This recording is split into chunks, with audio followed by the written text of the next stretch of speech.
Hello friends, ఈరోజు మనం తిరుపతికి ఒక 10 to 12 కిలోమీటర్ల దూరంలో ఉన్న చంద్రగిరిలో ఉన్నాము.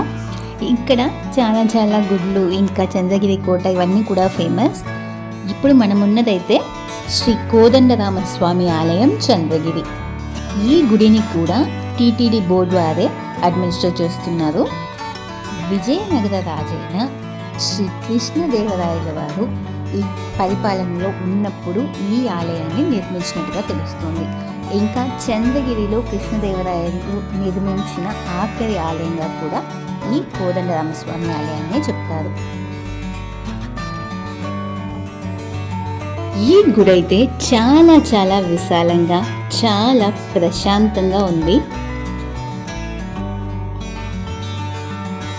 ఈ గుడి యొక్క స్థల పురాణం పెద్దగా ఎక్కడా కూడా రెఫరెన్సెస్లో దొరకలేదు, కానీ ఇది అతి పురాతనమైన గుడిగా మాత్రం తెలుస్తుంది.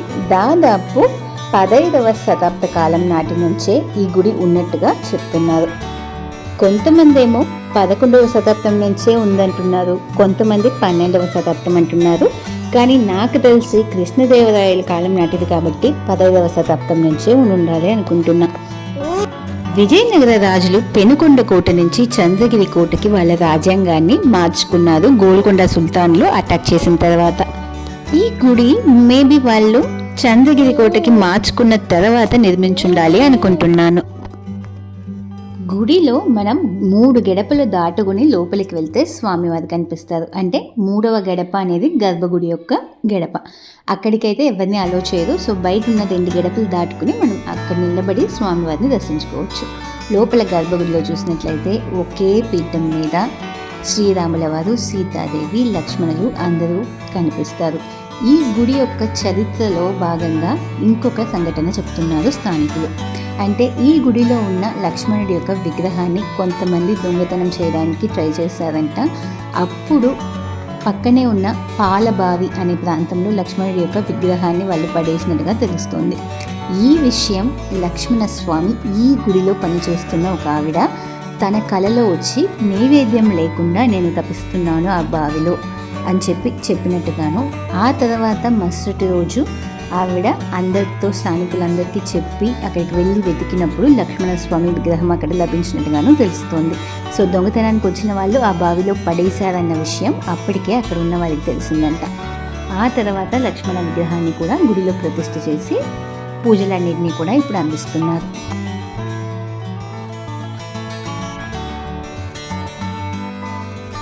గుడి అయితే ఎంత పెద్దదిగా ఉందో చూడండి, చాలా విశాలంగా ఉంది. ఇంకా గుడి ప్రతిరోజు ఉదయం 6 నుంచి 12 వరకు ఓపెన్లో ఉంటుంది. ఆ తర్వాత సాయంత్రం 4 నుంచి 8 వరకు కూడా ఓపెన్లో ఉంటుంది.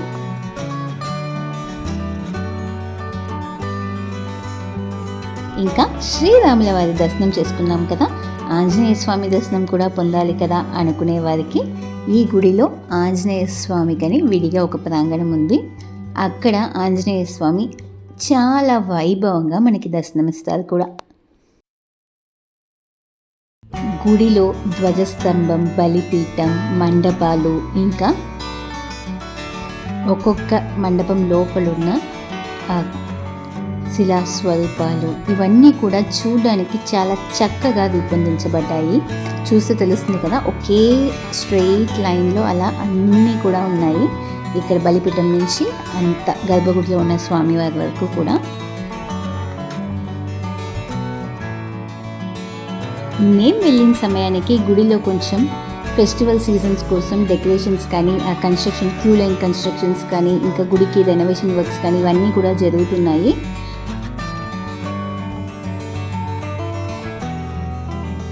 ఇన్ని వర్క్స్ జరుగుతున్నప్పటికీ కూడా నిత్య పూజలు ఏవి మిస్ కాకుండా ప్రతిదీ కూడా క్రమంగా జరిపిస్తున్నారు ఆలయంలో.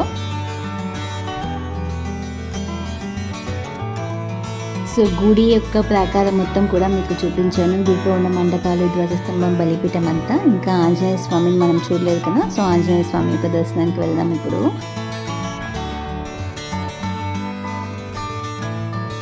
చాలా గంభీరంగా, చాలా వైభవంగా కనిపిస్తున్నారు ఆంజనేయ స్వామి.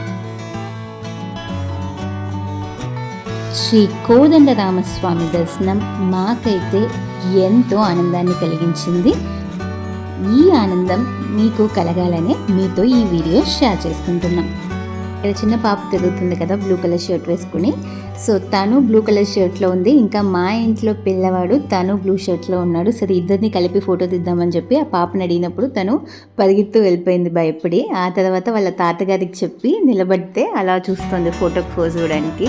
అంటే ఇద్దరు మ్యాచింగ్ ఉన్నారు, పోజ్ ఇవ్వమ్మా అంటే పోజ్ కొట్టింది. ఆ తర్వాత వాళ్ళ తాతగారు చెప్తే ఒప్పుకొని ఓకే పోజ్ ఇస్తానని చెప్పి పోజ్ ఇచ్చింది.